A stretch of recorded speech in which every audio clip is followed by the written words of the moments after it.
that word there is not bios, but where we get biology from. That word there is zoane. Zoane is the God-intended life. So that means that that God has a design that he wants me. He has an outcome that he wants me to experience. But the question is whether I actually am actively living by the design. Am I making sense? So in Proverbs 24:27, it's such a simple verse, but in these three phrases, he utters three principles for living that will help each and every one of us. I love it because as I was reading it this week and I read it over and over again, it was like it was opening up. And I was like, God, it's right there.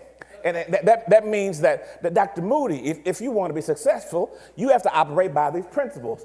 Now, one of the things you'll understand about Proverbs is this, and I'll say this to all of you. Proverbs, y'all, are so funny because everybody's wondering, what are the principles? You're like, stop all that talking and just give me the principles. I see you, impatient people, impatient. Amen, impatient. You just want me to hurry up, but I'm gonna take my time. Because I figure if I'm gonna miss the Cowboy game, I'm gonna miss it for real.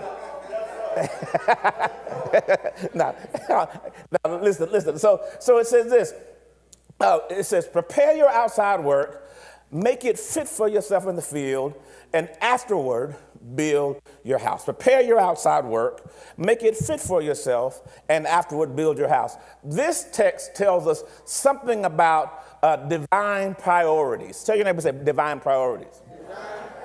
That means I have to now look at my life and I have to say, am I prioritizing things correctly? Am I doing the right thing the right way and the right time? I'm going to say it again. Am I doing the right thing the right way at the right time? Am I thinking the right time? Am I thinking the right way at the right time? How should I be thinking now? How should I be looking at my life? How should I be looking at how I handle my body? How should I be looking at how I handle my mind? How should I be looking at how I handle my children? How should I be looking as a youth? How should I be looking at my life? As a young adult, how should I be looking at my life? As an older adult, how should I be looking at my life? What should I be doing? How should I be approaching things? Proverbs is a great book. So it says this.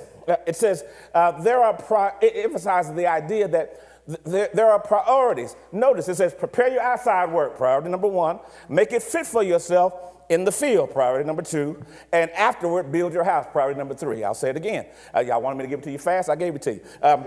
Prepare your outside work. This means this, that there is something about preparation. Look at your name, say preparation.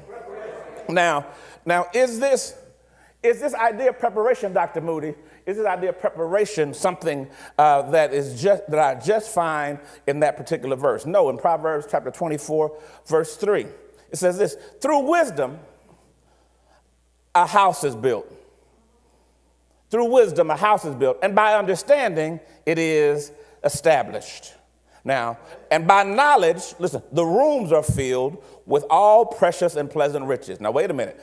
There's wisdom to build a house, but it takes understanding to get it established. So there's a difference between the construction and the securing. There's a difference between building up the walls and actually securing the walls and attaching everything so it makes sense. But then there's also a difference in this. It says, but by knowledge, the rooms are filled with all precious and pleasant riches, which means if I don't think right, I can build something that will be filled with nothing. And if I don't prioritize my mind right, I will work hard to build something, but it won't be established. That means I'll get it, and then it'll be shaky. I'll get it, and I won't be able to secure it. I'll get on top, and I'll fight my way to get on top, but then I'm only going to be there for a hot minute because I didn't do the other things. Am I making sense?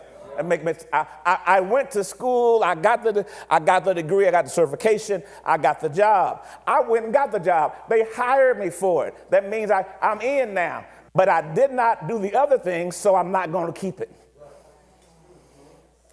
If you're in a cycle of getting and losing, that means you're missing some things.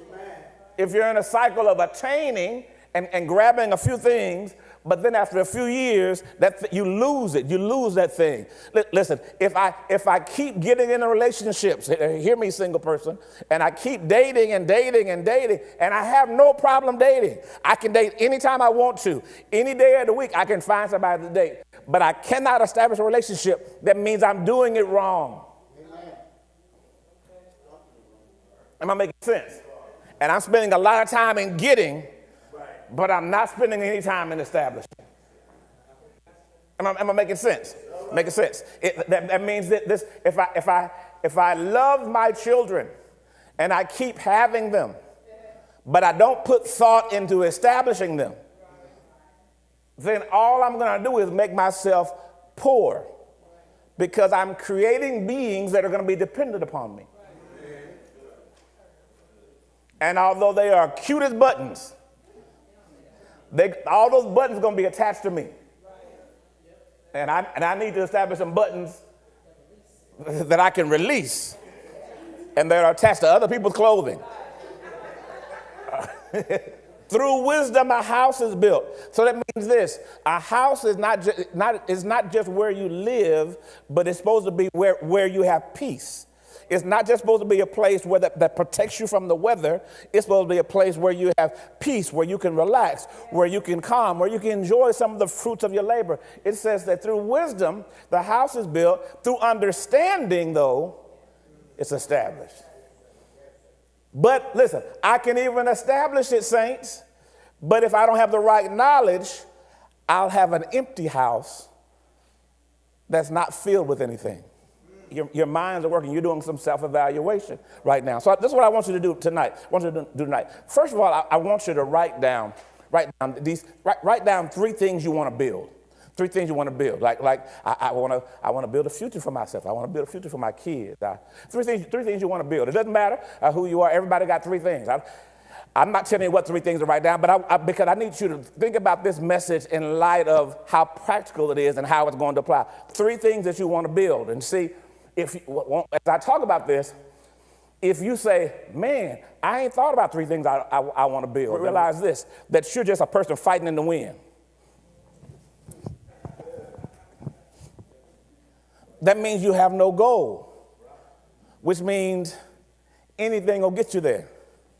If you have no goal, then what are you working toward? And it doesn't matter. You can be in elementary school and have a goal. You can be 65 and have a goal. You can be 70 and have a goal. What are your goals? Where do you want to go? And this is so important. Many times, kingdom people operate without goals. And when you operate without goals, that means that your hope is just to maintain some type of status of existing. But there is no joy in your future because you don't even know what joy is. And let me say this. A life without goals means this, that you're going to spend time defending the now. And God cannot move you because any movement will make you disembark from that which you are protecting. I'll say it again. So some of y'all, but it's funny to watch. Listen, on Facebook, I promise you, they looking and everybody's frowned up now because they're like, wait a minute. I thought that my goal was to be saved.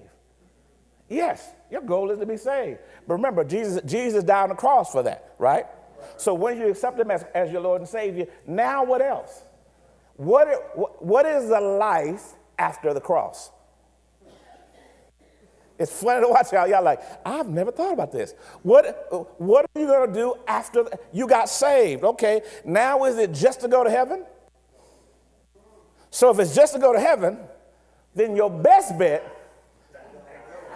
is to die now.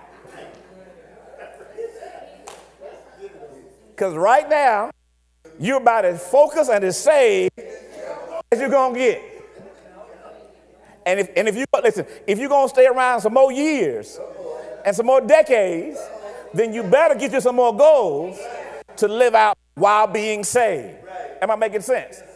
Because God says, it says, I came that you may have life. Wait a minute. So Christ died on the cross that I may have life. Zoe, the God intended life.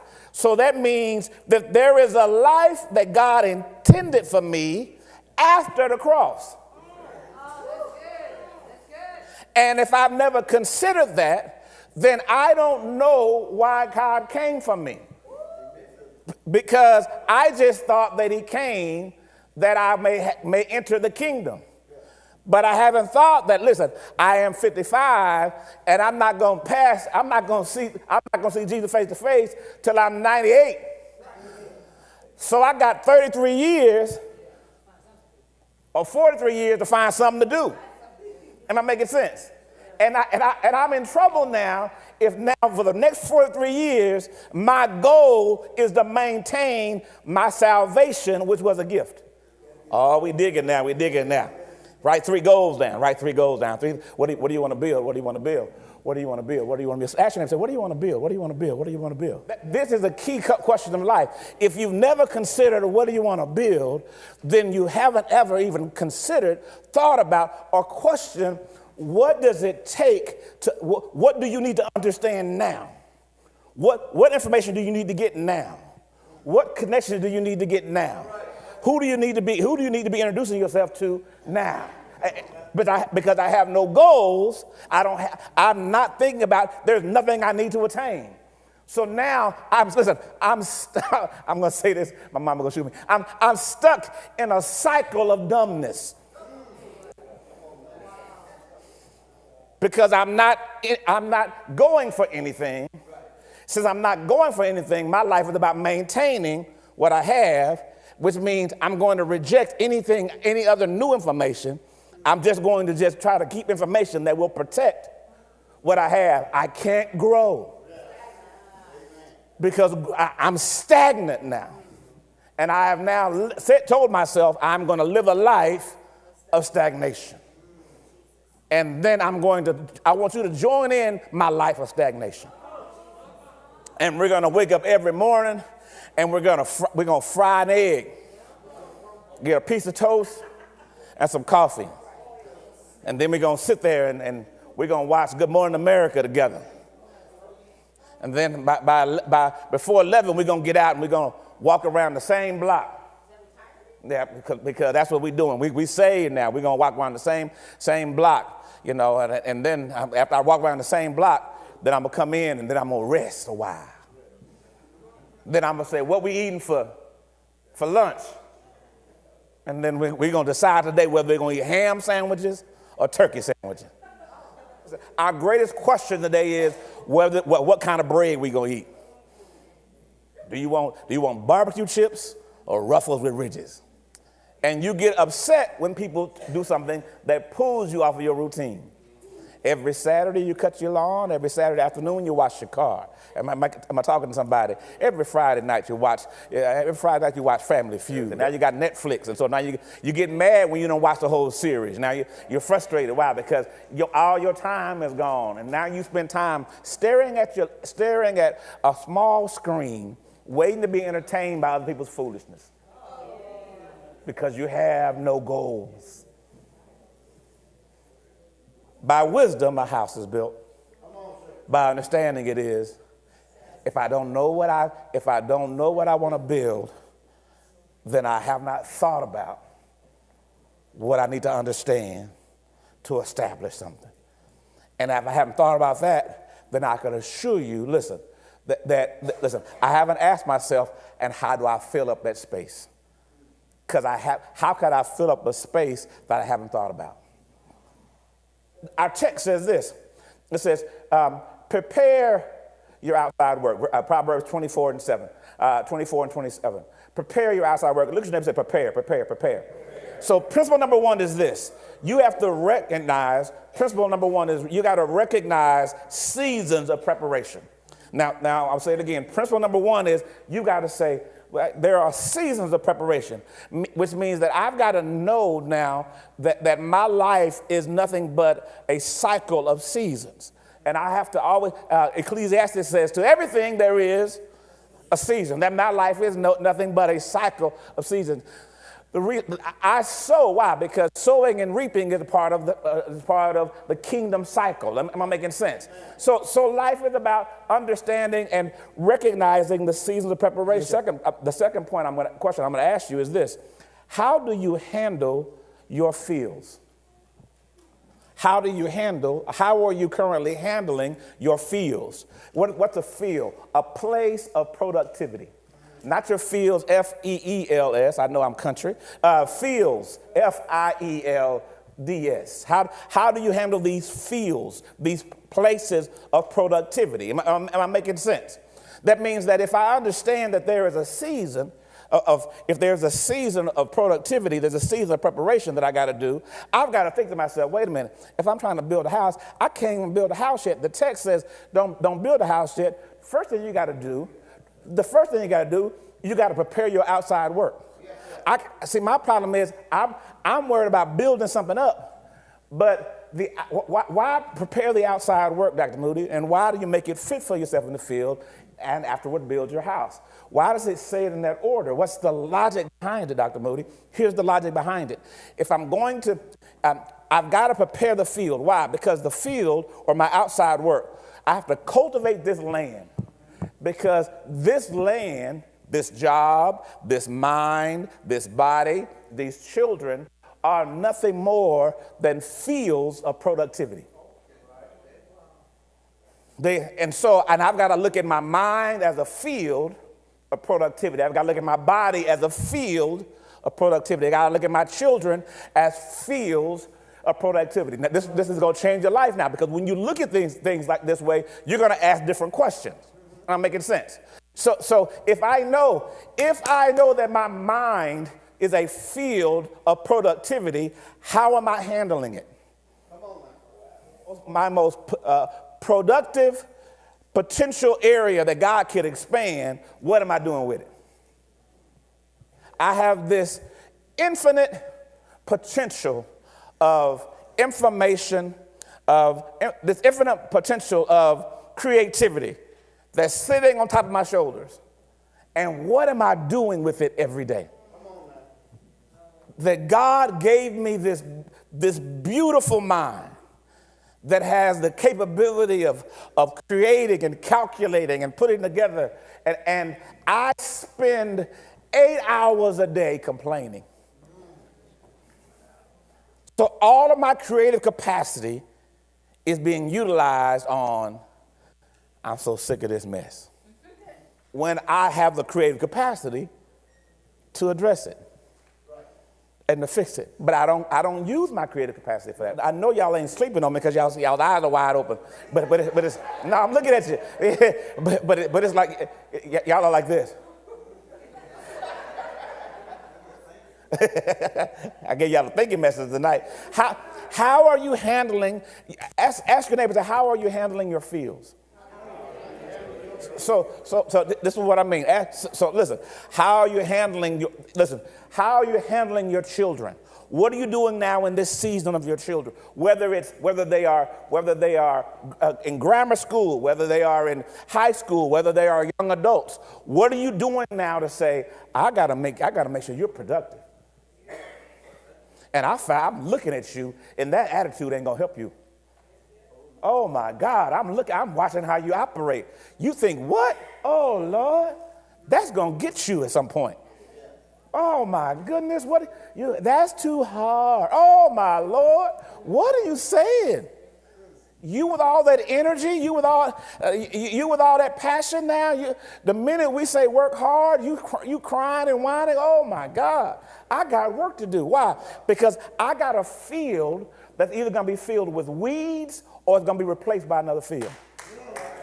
And I can see it. You don't see it coming, but I see it coming. Am I making sense?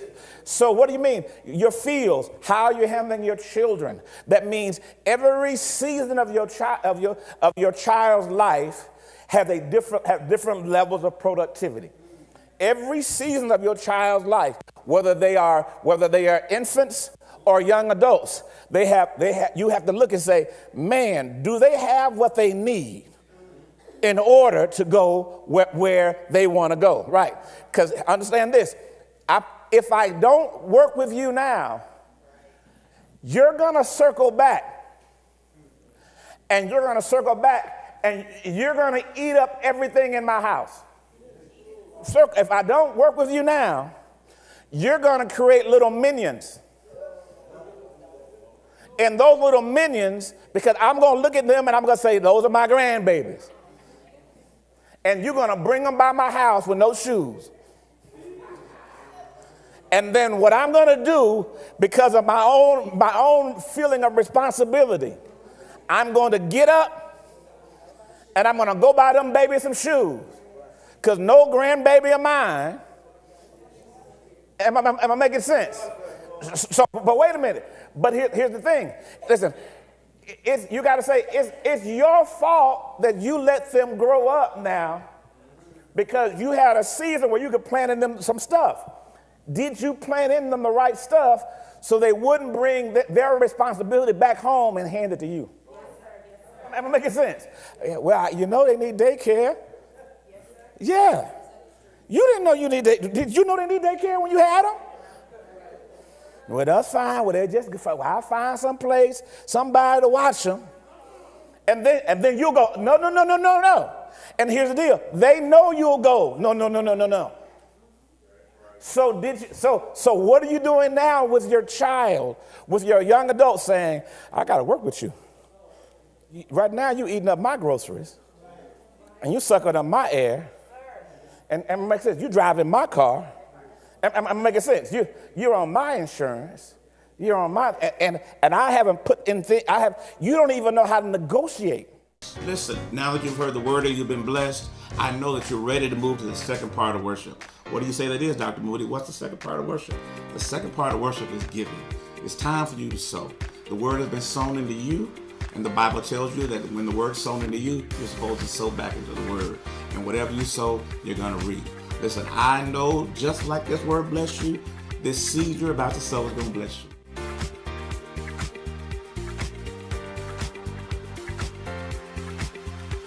I want to tell you one more thing. If you've been blessed by the word today, and you probably said to yourself, this is the best thing I've heard, I want to be a part of this. That's nothing but the Lord. Now, I want to tell you, you need to join. You need to be a part of our ministry. Go on our website and click on join. And join right now and become a part of something that's great. The Bible tells us this gospel of the kingdom shall be preached around the world. You are a part of that. So when you join today, you expand the gospel. When you join today, you take the gospel of the kingdom to your area. Join right now and let us know. Call us and text us, or even chat with us and let us know, I joined today. I look forward to hearing from you. I look forward to seeing you at our next broadcast. God bless.